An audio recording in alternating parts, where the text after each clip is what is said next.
Bismillahirrahmanirrahim. Assalamualaikum warahmatullahi wabarakatuh.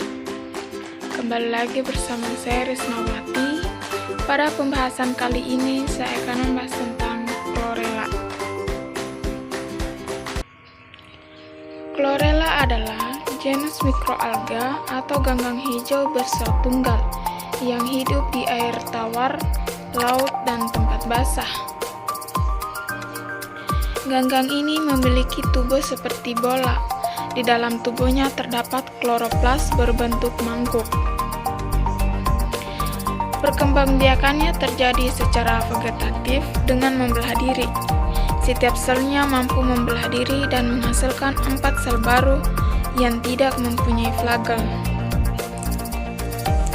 Ganggang ini sering digunakan di laboratorium untuk penyelidikan fotosintesis karena sifatnya yang unik. Para ahli berpendapat bahwa chlorella dapat ikut mengatasi kebutuhan pangan manusia pada masa yang akan datang. Audio Jungle.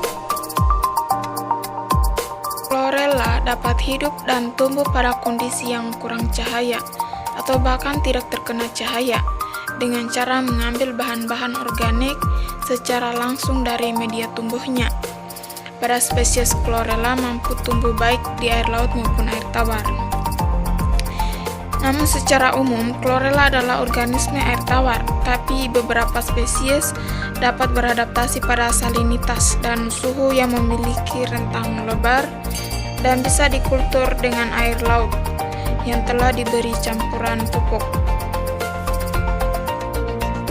Chlorella disebut ganggang hijau karena mempunyai kandungan klorofil penyumbang warna hijau yang cukup tinggi. Sejumlah riset menunjukkan chlorella mengandung asam nukleat, asam amino, enzim-enzim, vitamin, mineral, beta-karoten, dan chlorella growth factor atau CGF. Kandungan dan manfaat chlorella yaitu dapat membantu mengurangi tekanan darah tinggi, menurunkan kadar kolesterol dalam darah, mempercepat penanganan luka, meningkatkan fungsi kekebalan tubuh, meningkatkan kualitas hidup, dan menormalkan fungsi tubuh.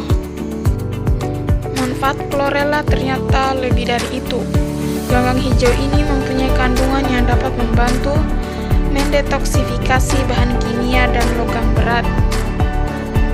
Di negara-negara maju, chlorella adalah makanan sehat yang paling digemari karena mengandung protein tinggi yaitu 62-68%, kaya vitamin B dan pigmen, serta merupakan sumber energi langsung yaitu menyimpan energi dalam bentuk glikogen yang dapat dipergunakan secara langsung.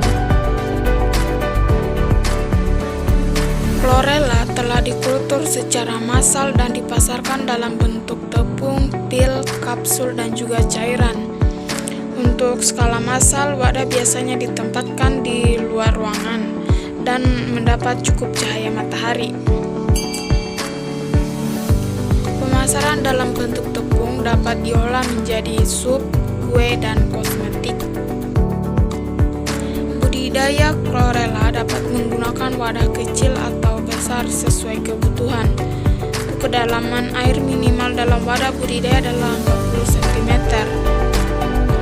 Hal ini dimaksudkan agar suhu dalam wadah tidak terlalu tinggi pada siang hari dan tidak terlalu dingin pada malam hari.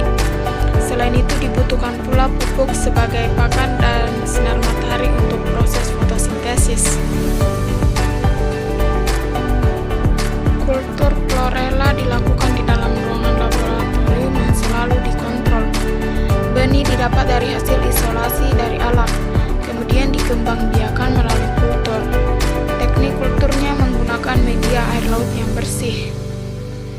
Bila air menjadi penampilan hijau, berarti chlorella telah berkembang dan kepadatannya tinggi. Biasanya setelah 5-7 hari, chlorella dapat dipanen. Lamanya budidaya juga tergantung pada cuaca. Pada budidaya chlorella yang berkesinambungan biasanya hanya dapat berlangsung 3 kali panen. Setelah 3 kali panen, biasanya budidaya chlorella sudah terkontaminasi sudah terkontaminasi dengan fitoplankton atau mikroorganisme lain sehingga harus dimulai lagi dari awal. Media beserta chlorella dapat dipindahkan ke bak lain dengan menggunakan pompa air. Itulah pembahasan tentang chlorella. Bila ada salah kata mohon dimaafkan. Saya akhiri dengan ucapan wabillahi taufiq wal hidayah. Wassalamualaikum warahmatullahi wabarakatuh.